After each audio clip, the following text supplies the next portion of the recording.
Hello and welcome to Naya Media. And I am joined this morning here in New York by Kurosh Ziabari, who is a Iranian journalist now based in the US.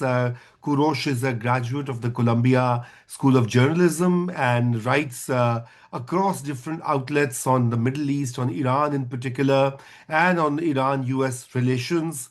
And I thought, given what is happening in Iran currently, and also the imminent attack being reported by the US outlets on Iran, we should get an idea of what are the dynamics within Iran, within Iran's ruling classes and the regime, as to how are they going to face perhaps the biggest or the gravest challenge to the Iranian government after the revolution of 1979. So, welcome, Kurosh, and maybe we can just begin by first um, trying to understand from you what is the overall sentiment within Iran, because you follow the local media, I'm sure, and Farsi papers and TV commentaries. So, other than the bravado, which often comes in the wake of nationalism,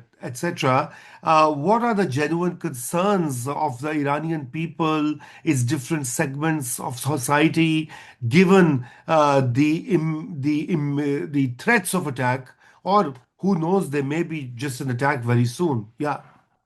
So thanks very much for this opportunity. It's great to talk to you. Obviously, the overall sentiment is one of despair and resentment and confusion and lots of anger and frustration. At the same time, a blend of all of these, I guess, characterizes the pulse of the Iranian society after the crackdown on the nationwide uprising that started last December, which resulted in unprecedented violence, the killing of thousands of protesters.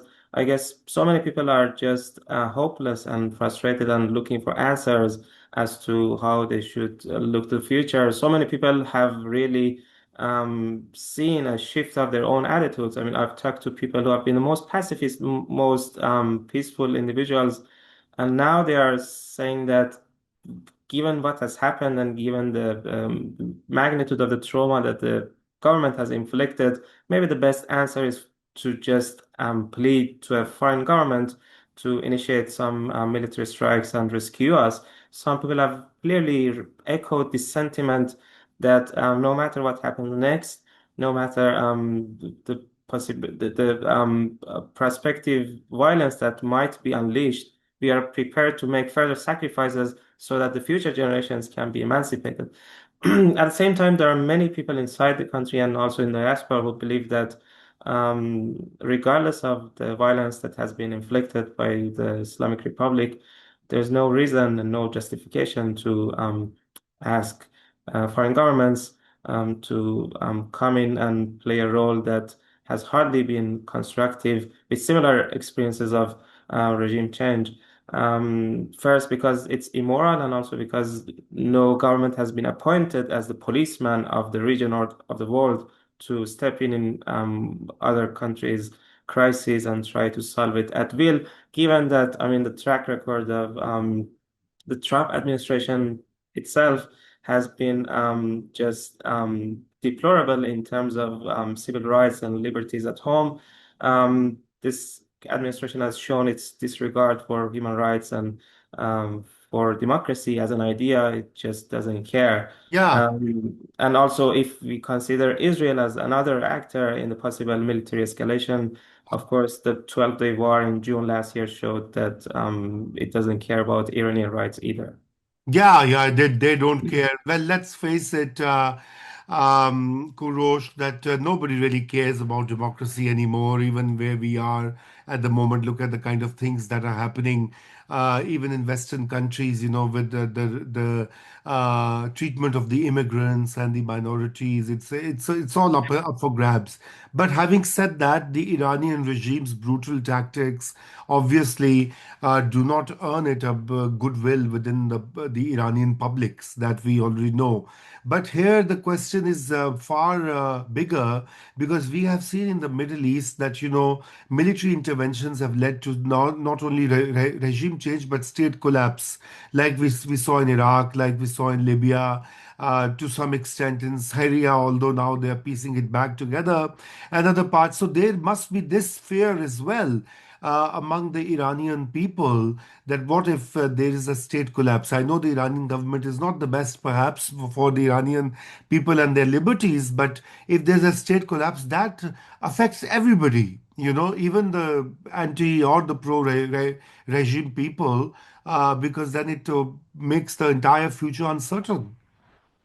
Right. I mean, the question again boils down to the calculations of the Iranian government and why it didn't make the right choices to begin with, Uh-huh. starting like 47 years ago when it had a chance to start a new era, given the promises it had actually made to the Iranian public that it wanted freedom, independence, and prosperity and welfare, and none of that materialized, which brought us to this point. And even today, um, I mean, they are still stuck in the wrong choices of the past. And even after the 12-day war last June, when people pretty much resisted and withstood the brunt of foreign aggression, and I mean, we had a crisis in which not only part of Iran's critical infrastructure was destroyed during the 12-day war initiated by Israel. I mean, roughly, I mean, more than 1,000 people, 1,062 people were killed. So that was actually Iran's first experimentation with active warfare since the 8-year war with Iraq. People still withstood that pressure in the hopes that their statesmen would make better decisions and start caring about their well-being and welfare. It wasn't the case. Again, the nuclear fixation, the old chestnut of Iran's nuclear enrichment rights being reinstated and rehashed by the authorities. So it's again really a problem that starts at home. The fact that people in power didn't make the welfare and well-being of their own constituents the priority. And now, what happens if there is regime change? I mean, that's again a question to be asked of Iranians who are pretty much fed up and saturated.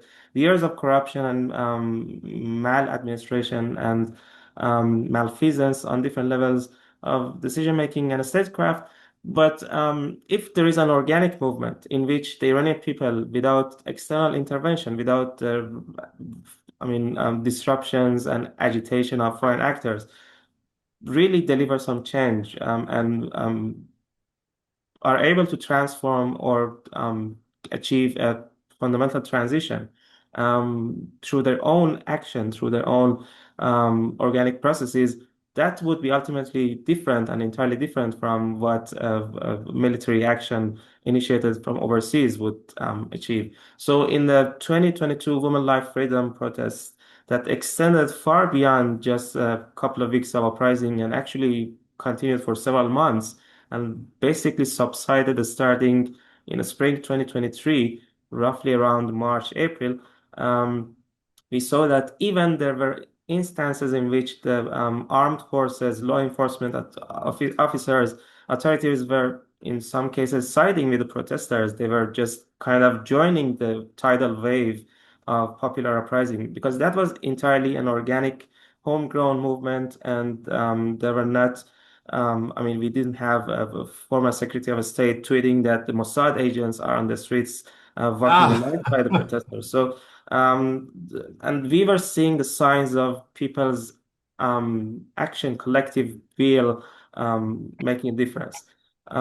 Maybe if there's room for Iran civil society to play its role without micromanagement, without external penetration and infiltration, without these many foreign powers getting together to hatch plots for the future of Iran, maybe the people of Iran would be able to just deliver the change in a way that they want. Yeah, perhaps maybe again it's an open question. So let's come to the issues of military capabilities, etc. So how one of the biggest arguments being cited in the Western media is that why Trump is taking his time and not being able to strike is the fact that they fear the retaliation by Iran, using its missiles at the U.S. bases, as far as Israel, and in that process, the Gulf states might also get affected, and American soldiers might get affected, etc. So, about Iran's military capability, how would you assess that compared to the fact that the US is world's largest military machine, and then followed by Israel, another very big and strong army with nukes. I actually am not a military expert, but as a Yeah. layperson with my own observations and my understanding of Iran's climate, Mm, I can say that Iran's military capabilities pretty much pale in yeah. comparison to even its neighbor Saudi Arabia, that's been one of the most profligate buyers of military equipment from the United States and NATO. Just consider Iran's air force that has been derelict and irrelevant since 1979 because under the sanctions, it hasn't been able to import any aircraft, any fighter jets, and even its closest ally, Russia, hasn't been happy to provide Iran with its state-of-the-art fighter jets, and Iran is still struggling to procure and just import reliable aircraft from its most trusted partners. And which is why it has kind of turned to improving its non-conventional kind of armada of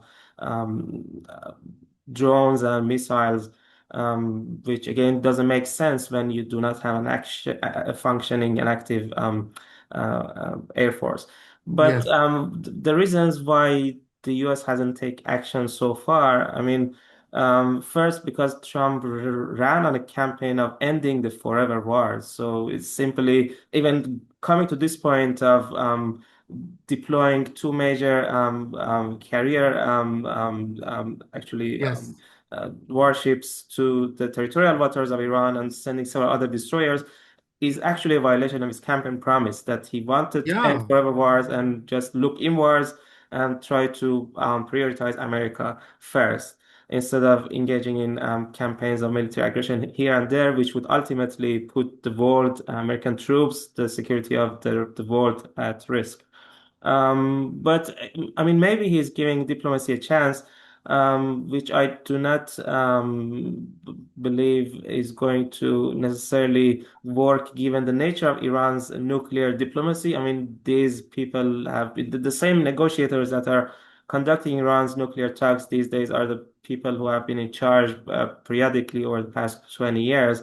And we know their state and their style of negotiation, the way they would like to procrastinate, I mean, prolong, talk over the same ideas over and over, go back to their capital once again, hassle over which city to choose as the venue of the next talks, and Geneva, Muscat, I mean, Rome, Istanbul, and then the same conversation. So I'm seeing that this is a vicious cycle that is not going to be very productive. But hopefully, what I guess is the ambition and idea of many Iranians, at least those I interact with, is that military escalation is averted and avoided, so that there is room for some reasonable decision making on all sides. Um, and ultimately, I mean, yes, let's take this argument at face value that if the US comes in and bombs the major military installations in Iran and removes the clerics in power, there would be a path for transition to a secular regime to come in and establish a new government. But when you have a major country in the region bombed and militarily destroyed, who is going to rebuild it? it's ultimately the people of Iran who are going to pay the price. Yeah, ultimately, no, they have to rebuild, but also they will be the, for, often it's a generation that suffers. Kurosh, we have seen that in the past, and that is why war is definitely not the solution or the answer to any of the problems. I mean, the issues that international community may have with Iran or the people of Iran, what they have issues with the regime, etc. I mean, this kind of destruction is not going to solve anything. But anyway, going back to the prospects of war and etc. So, I mean, what about if there is, because another theory is that all these signals are being given by Trump and the American government so that there is a conversation or a debate within the Iranian regime, and there's pressure within the regime to change its course and its policies, and it might lead to a coup or a counter coup of different factions. So, do you think that is a credible way of understanding Iran? Um, what I see in Iran's decision-making process today is a state of paranoia and confusion, and also intransigence, because they had a very good opportunity to revise some of their fundamental mistakes after the 12-day war launched by Israel last June, and they actually failed to take that chance and try to initiate a new social contract to embrace a new dialogue with their own citizens who were ultimately paying the price for years of sanctions, years of corruption at home, years of mismanagement, repression, and limitation and constraints on their civil liberties. And I mean, I guess this has become sort of a convention in the Islamic Republic that even when push comes to shove, they fail or refuse to change course. After the Women Life Freedom Uprising in 2022, 2023, when people clearly displayed their disgruntlement at these arbitrary compulsory hijab codes and enforcement and violent mistreatment of women on the streets, again, the government and at least the hardline fraction within the parliament, supported by the clerics and other non-elected bodies, decided that the best way to address these pent-up grievances was to come up with legislation at the parliament to intensify the compulsory job enforcement and the rules of repression against women. So instead of revising that course, instead of coming up with new ideas to just let it go and just let these people breathe and give people some basic degrees of freedom after these many years of crackdown and mistreatment, they kind of doubled down on the wrong policies. So the same with the aftermath of the 12-day war. Instead of, again, maybe forgetting about the nuclear fixation, because ultimately billions of dollars of investment on these power plants built in the three cities that were bombed by US during the Operation Midnight Hammer, they were just these many billions of dollars were evaporated overnight. So instead of just coming up with new ideas on the future of the country, some new roadmaps, they just came up and said, we are going back to rebuild these nuclear power plants. So this is just a cycle of bad decision making that has plunged Iran into misery for years. And today, if you're talking about whether or not they will change course, whether the US pressure will coerce them into some revision of their decisions. I don't think so, because the clerical establishment, I guess, has been built on the premise that this is not necessarily a material calculation. It's about spirituality, it's about the afterworld. Whatever we do today, whatever sacrifice we make today is going to pay off in the day of resurrection. We are being rewarded in a divine way. So we need to resist here and suffer so that there is reward at some point later. That's the thinking of theology that is weaponized for political purposes. Unfortunately, it's being replicated elsewhere in the world, even in democracies like the US, where some of the decisions are kind of moving in the direction of taking on a spiritual mantle, and we know where it goes, where religion comes Yeah, in yeah, yeah. day-to-day decision making process. Exactly, exactly. It doesn't go well. So, anyway, now the other issue that I wanted to ask you, Kurosh, was the fact that who is the opposition in Iran? I mean, we know there's the Pahlavi dynasty in the United States mostly, who are now laying claim to power.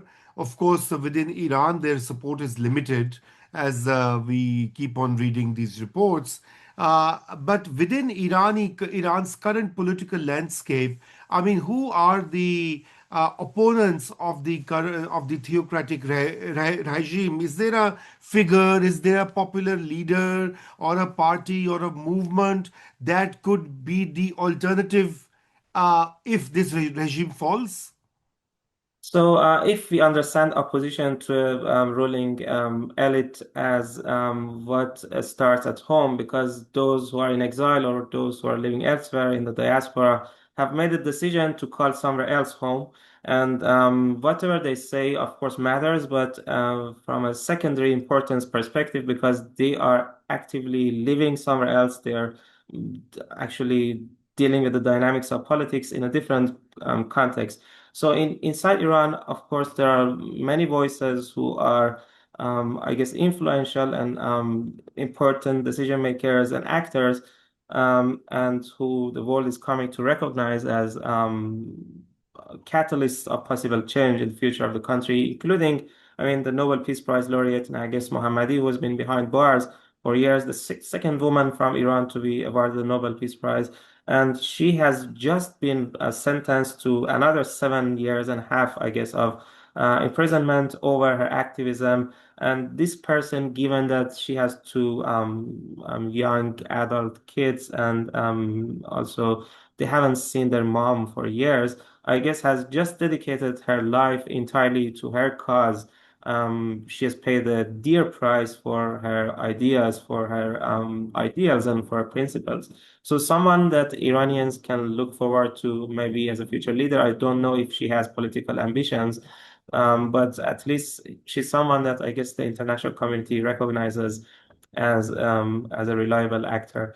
There's of course Iran's former deputy interior minister, Mustafa Tajzadeh, who I guess many Iranians again look up to as a role model for someone who has paid a price for for his ideals and principles. He was the deputy minister of interior under former President Mohammad Khatami, and he is kind of credited with introducing the institution of city councils.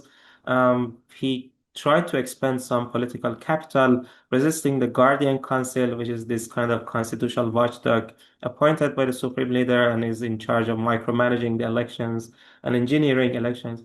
So these are the kind of internal dynamics of how Iran has got to this point. If we have voices in the diaspora, writers, academics, and journalists who are um, actually trying to present a new discourse, many of these people are the ones who came of age and found their identity and their voice in the years of Khatami presidency when the nation was emerging after 8 years of war with Iraq. So, and also, I mean, we have the former prime minister of the country, Mir Hossein Mousavi, who has been under house arrest since 2010, 2009, I believe. So he's pretty much lived the past 1.5 decades under house arrest because he dared and ventured to challenge the former presidential contender and then the future president Mahmoud Ahmadinejad. And the establishment pretty much threw its entire weight behind this person, behind Ahmadinejad, because he was seen as the new face of Iranian fundamentalism. Ultimately, he fell from grace and is out of favor now. He's not someone that the regime would be happy to Yeah, vouch for. But these people I name, I mean, and many others are, I mean, members of the civil society are the authentic faces of the Iranian society. Of course, there are again diasporic forces and diasporic figures, but to what extent should we um, credit them as the future decision makers? I guess it's up to several dynamics. whether or not they have seen Iran physically after years of being away, whether or not they understand the dynamics of Yeah. Iran in 2026, it's a different question. That would be very, very problematic, especially imagine if a Pahlavi type figure who has not been to Iran since the revolution goes back and claims to be fix Iran's problems. That would be a little difficult to believe. But Kurosh, anyway, let's wrap up this conversation. Just on a final point, what is the structure within of the ruling elite, as you called it, or the ruling classes? So we know that there is, of course, the council of the top theocrats, the mullahs, who have the spiritual and the worldly power together, and then we have the revolutionary guards, and then we have the regular Iranian army, and then I'm sure there is the Iranian parliament and the office of the president. So, how are these different groups? Just explain for our viewers, how do they work, and who is the most powerful, and who reports to whom, and who can overthrow within if there was going to be a rebellion, who can potentially take the lead. I mean, even in an apparently stringent power structure, I guess nothing is pretty much fixed and set in stone. Iran, I guess, is an exception in terms of modern statecraft because none of these structures pretty much exist elsewhere. And then, to what extent each of these can exert influence on power is this is where fluidity and I guess variability comes into play. You can have a president who actually instrumentalizes his executive power to deliver change. And at the same time, you can have a president who pretty much doesn't recognize his own power and gives up on his ideas, like the current president, Masoud Pezeshkian, who ran a popular platform and he said on the record that if he failed to deliver on his promises, he would resign ultimately, including relaxing the internet restrictions, including easing the sanctions, and including removing the barriers to women's development. Pretty much none of these were delivered, and he's still in power. And he, since day one, he kind of delegated his authority to the whims and the wishes of the supreme leader, saying that I'm here to fulfill what he wants me to deliver. If he wanted, the powers of the president are not really that limited. He oversees a huge bureaucratic apparatus, and he can utilize that power to do some good at least. Or the IRGC, which is of course this formidable, not just military but military industrial complex that runs companies and is pretty much doing Iran's day-to-day business. That power can be reined in and can be contained if you have a president who is willing to resist, or if you have a parliament that is able to constrain those powers.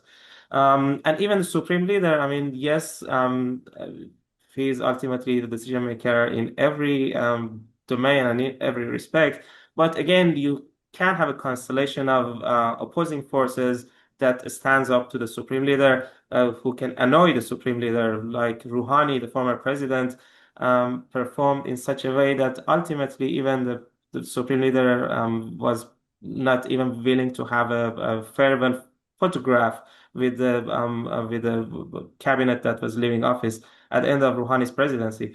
So and he cursed Rouhani all the way through his final cabinet meeting, which meant that he was annoyed and bothered by this president who was insisting on his foreign policy objectives of opening up to the West, to the US, and to the rest of the world.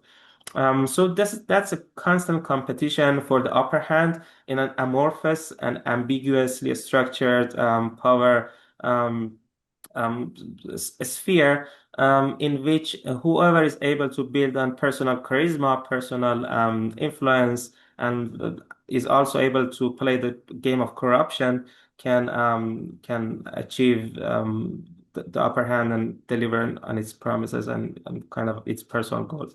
So I guess yes, we have a hybrid system that is authoritarian by nature, and has the potential to make life extremely miserable for its people and the rest of the world.